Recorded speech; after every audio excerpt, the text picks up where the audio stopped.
नमस्कार, आप देख रहे हैं भारत लाइव और मैं हूं राकेश कुमार। हमारे साथ बाबा मौजूद हैं और हम आज बात करेंगे बिहार विधानसभा चुनाव में हो रही घमासान को लेकर, जो अभी फिलहाल जीतन राम मांझी की पार्टी हम महागठबंधन से बाहर हो गई और फिलहाल एनडीए में चली गई है। इसको लेकर बिहार की राजनीति में एक बड़ा भूचाल देखने को मिल रहा है। आपको बता दें, वो जीतन राम मांझी जो कभी तेजस्वी यादव को मुख्यमंत्री के रूप में देखना चाहते थे, वो महागठबंधन के हिस्सा थे, अब वो एनडीए में चले गए हैं और नीतीश कुमार का साथ पाते ही अब वो बेखौफ जो है बयानें रख रही हैं और महागठबंधन पे वार कर रही है। आपको बता दें कि जीतन राम मांझी ने तेजस्वी यादव पर बड़ा हमला किया है और वह हमला क्या है और क्या कुछ कहा है उन्होंने, हम बाबा से जानेंगे और इसका बिहार की राजनीति में क्या कुछ असर पड़ेगा। बाबा। राकेश, सबसे पहली बात तो लगातार हम चर्चा कर रहे हैं और जो चर्चा के विषय भी रहेंगे जीतन राम मांझी, चूँकि आज ही वो विलय करें या एनडीए में शामिल हों, दोनों ही परिस्थिति में आज वो पूरी चर्चा में है। चर्चा तो उन्होंने लगातार कई बार छेड़ दिया है और कल से ही वो जब से आए हैं मीडिया के सामने तब से लगातार चर्चा में हैं। लेकिन इन चर्चाओं में जो विषय सबसे ज़्यादा गंभीर है वो ये है कि जीतन राम मांझी जैसे खूंटा से जानवर को छोड़ा जाता है, जैसे ही पगहा उसका खोला जाता है वैसे ही वो बड़ी रेस से भागता है, उतना ही रेस से जीतन राम मांझी कहीं ना कहीं ऐसा लग रहा है कि जैसे महागठबंधन में वो बंधन में थे। हालांकि उन्होंने घोषणा तो कर दिया था महागठबंधन छोड़ने का, लेकिन जितना ज्यादा हमलावर वो नहीं थे, अचानक से वो हमलावर हो गए हैं। अभी उन्होंने हालांकि ज्वाइन नहीं किया, ज्वाइन आज करेंगे, लेकिन सुबह से जो स्थितियां आ रही हैं और कल से जो लगातार उनके बयान आ रहे हैं, वो बयान कहीं ना कहीं बड़ा चर्चा के विषय बन गए हैं। और चर्चा के विषय इसलिए बने हैं कि उन्होंने साफ तौर पे तेजस्वी यादव, जिन्हें जैसा कि आपने बताया भी कि वो उन्हें मुख्यमंत्री बनाना चाहते थे, इसके लिए वो एनडीए से कूद करके आए थे महागठबंधन में, जिसका फायदा भी उनको मिला था। उनके पुत्र जो हैं उन्हें एमएलसी भी बनाया गया था और ये सारी बातें होने के बावजूद उन्हें 3 सीटें आपको पता है कि लोकसभा में मिला था।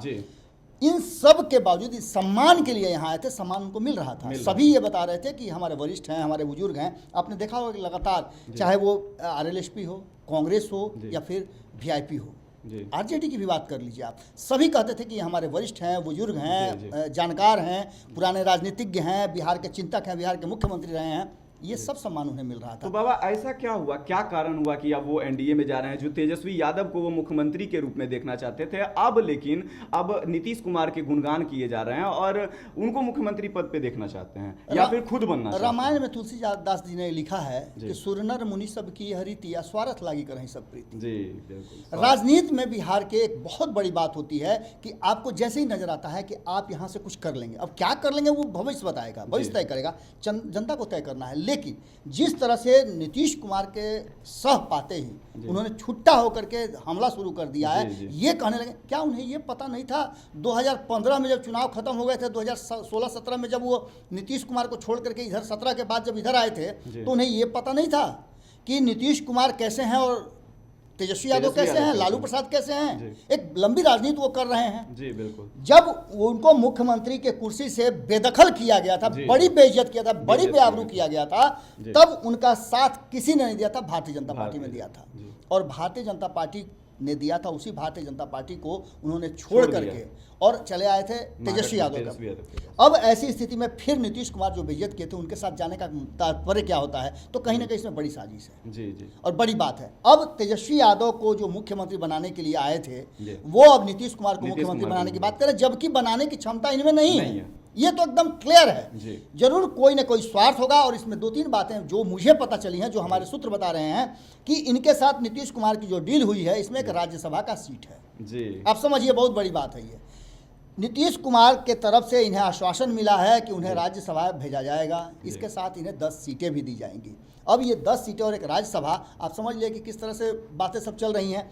कहीं ना कहीं नीतीश कुमार ने एक अस्त्र शस्त्र के रूप में, जो कि तीर में उनके थोड़ा सा जहर कम था, उस जहर को उसमें पिरोने के लिए या जहरीला तीर बनाने के लिए जीतन राम मांझी को लाए हैं। और ये जहर हो सकता है कि कहीं उल्टा असर न कर जाए। हम बार बार इस बात को कर रहे हैं। कारण है कि जिस तरह बिहार की राजनीति ने करवट ली है और अचानक से महागठबंधन बहुत ज़्यादा इंटैक्ट नज़र आ रहा है और एनडीए हिला डुला नज़र आ रहा है जीतन राम मांझी के कारण, ये एक बड़ी बात होगी। लेकिन जिस तरह से जीतन राम मांझी खुल करके तेजस्वी यादव और लालू प्रसाद पे हमला करने लगे हैं, ये एक बड़ी बात है। जी। तेजस्वी यादव और लालू प्रसाद वो शख्स हैं जिन्होंने जीतन राम मांझी को पूरा मान सम्मान दिया था। जी, जी। इसमें कोई कमी नहीं थी। जब सीट मिला था तो आप समझ ही सकते हैं कि सम्मान मिला था। एक सीट होने के बावजूद उनको लगातार सम्मान मिलता रहा है। अब ऐसी स्थिति में जीतन राम मांझी कितना ज़्यादा नीतीश कुमार के लिए कारगर साबित होंगे, ये तो एक प्रश्न है ही। लेकिन महागठबंधन को जरूर एक जीवन शक्ति जरूर मिल गई है, कारण कि राजनीति में जितना ज़्यादा आप पर हमले होते हैं उतना ही निखर करके आप सामने आते हैं। तेजस्वी यादव ने भी सदन में कहा था कि मैं आया तो उप मुख्यमंत्री बन के था, लेकिन नेता प्रतिपक्ष बना करके आपने मुझे राजनीति में स्थापित कर दिया और ये बता दिया कि कैसे राजनीति होती है।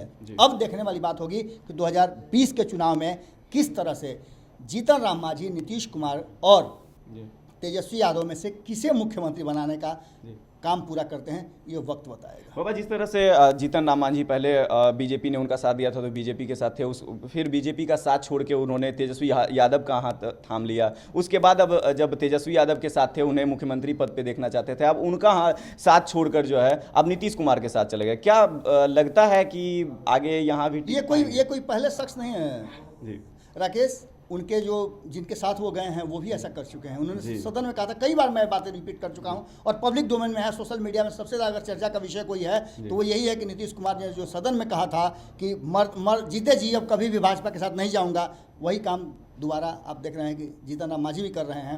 हालांकि हमने खबरों में ये भी बताया था कि उनके पार्टी में भी बहुत ज़्यादा आंदोलन हो रहा है और आंदोलित तो निश्चित रूप से एनडीए भी है और महागठबंधन। बिहार की राजनीति पूरी आंदोलित है।